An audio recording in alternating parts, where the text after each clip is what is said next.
ko'rib olamiz. Xo'sh. Ya Rosbox. 10 bol jabladi sizni.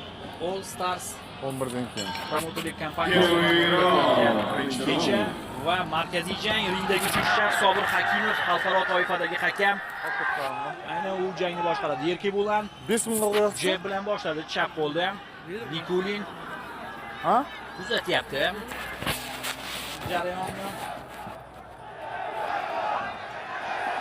Yana jeb. Nikulindan Erkebo'lan zarbalarni ko'ryapsiz. Bunisi havoga qolib ketdi. Xo'sh. Chapol, Erkebo'lanning zarbasi kuchli chiqdi.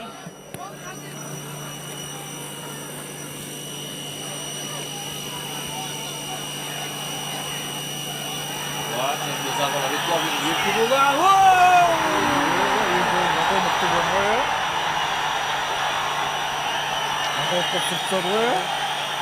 Maydon holati. Birinchi raundda endi o'staldi buni. Erkebo'lan davom qilgan qo'ya.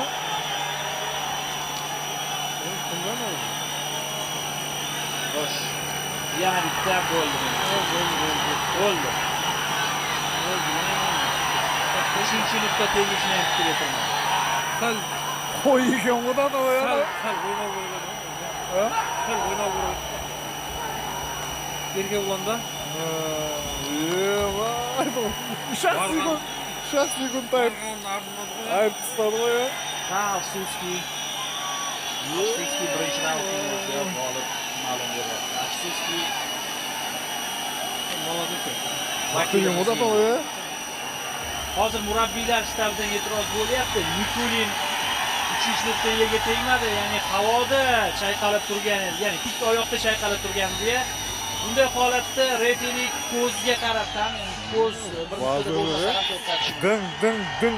Ular bag'ana referini tutgangizni ko'rganman, Nikulinning ko'zi o'ynaqda bitdi. Qo'rqib turgani.